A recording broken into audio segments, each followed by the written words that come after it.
What is your read on whether this war, now in its second month, its fifth week, is actually nearing an end?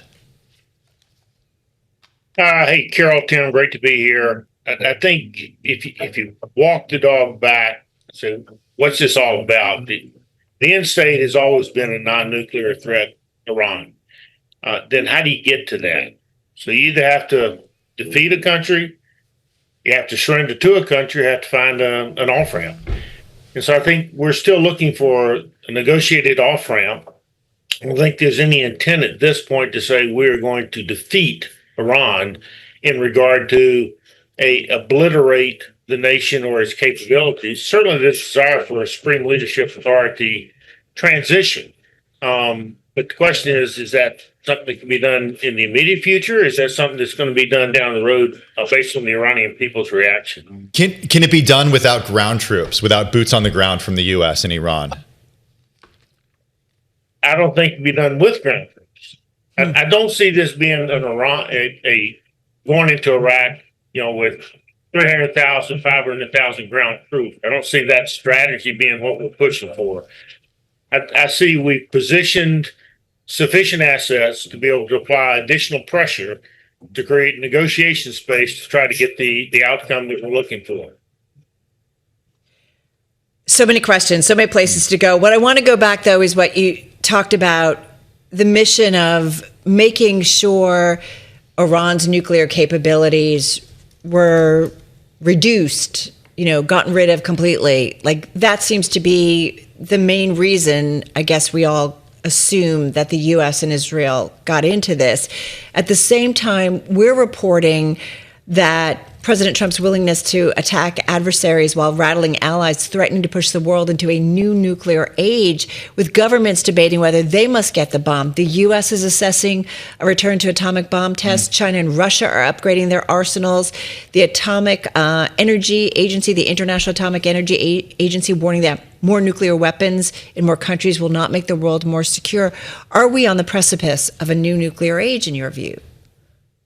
I don't believe we are. I mean, I think actually the bigger immediate thing that we're on the precipice of is trying for this not to become a case where navigation of the sea and the Convention of High Seas and the rules of international law regarding high seas are completely thrown out of the window, which is sort of what's happened at the Straits of Hormuz. You go back to 1958 Convention of the High Seas, or the 1994, UNCLOS, which is in essence what established the fact that key shipping lanes like this, even though they may be within territorial water, it's illegal to prevent them from being normally used for global commerce. And that's kind of where we are right now.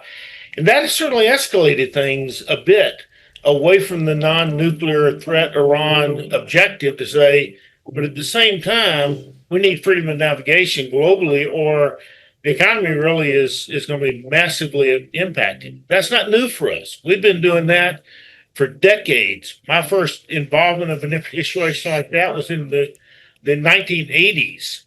Believe it or not, in an obscure location in the Mediterranean where a country is saying, hey, we want to claim this larger body as our own Gulf and control everything that goes through it. And we said, no. 12 miles is what you get unless you're on a key shipping lane like Straits of Hormuz, blocking Straits of Gibraltar, etc.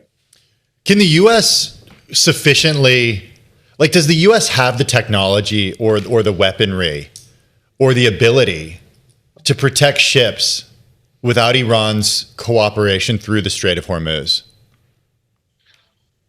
I mean, that is a very loaded question, Tim. And I would say that's not what we're chasing. I think what we're trying to achieve here is enough leverage to where we have negotiation to be able to have Iran say, okay, we're going to stand this down. But it seems like Iran has a lot of leverage right now with shipping traffic at a standstill. Well, they have all the leverage, exactly. Right, with this?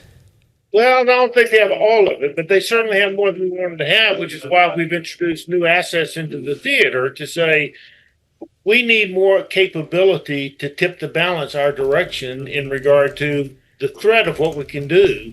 And that's where you get into discussions of, Kharg Island and so forth of, can we take something away from you that's vitally important to you that causes you to say, maybe this isn't the road we want to go down.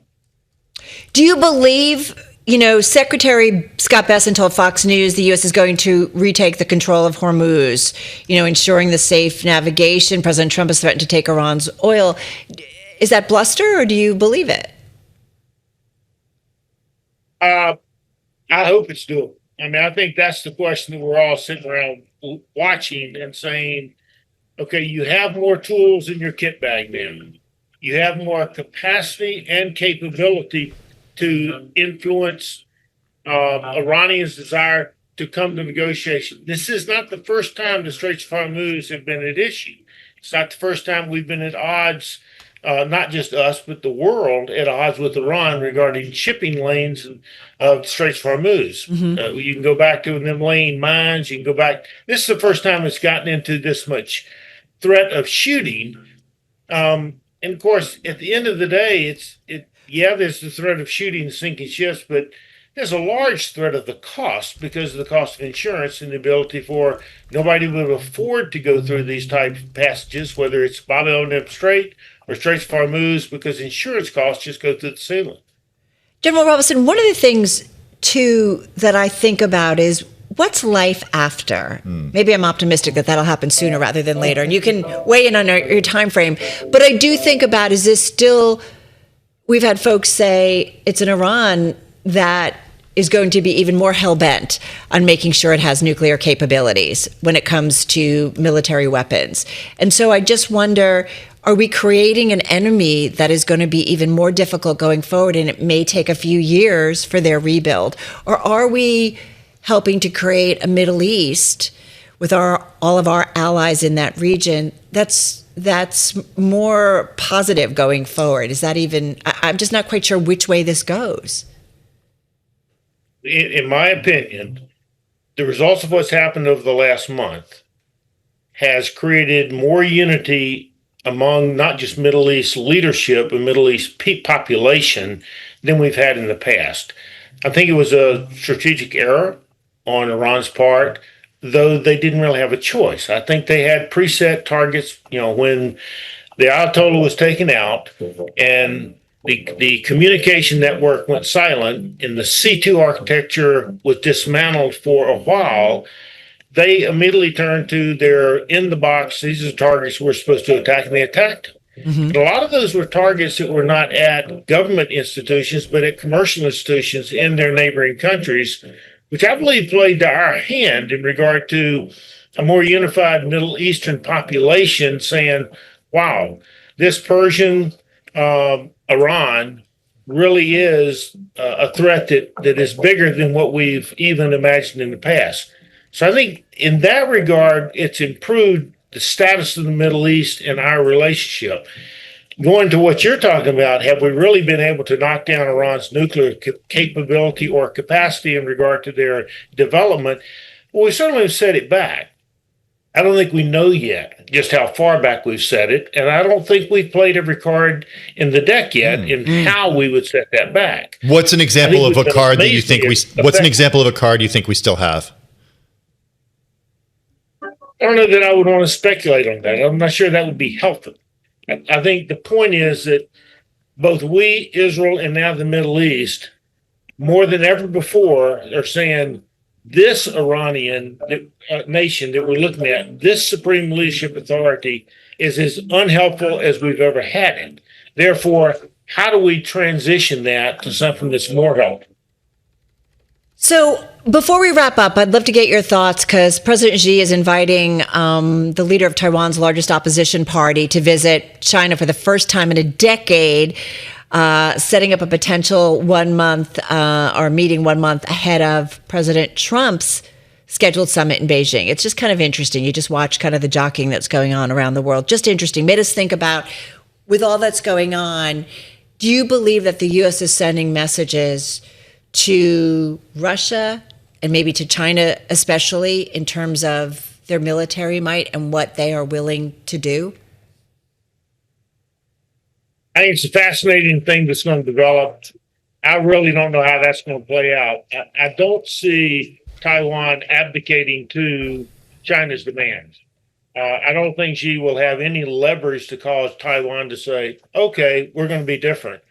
I think Taiwan is not looking for a fight with China, but Taiwan absolutely looking to have the maximum ability to defend the straits and defend themselves from the cross-strait attack. And do you think, just 30 seconds, that the U.S. is willing to go to war to support Taiwan against China? Just quickly. I think the U.S. is willing for Taiwan to go to war to take that option away from China, and would love to be part of facilitating Taiwan's capability and capacity to do that. I don't know that we're looking to be involved. Yeah. But the entire Pacific Rim, has a lot at stake here. Right. And really, the worst scenario is China starting a war against Taiwan.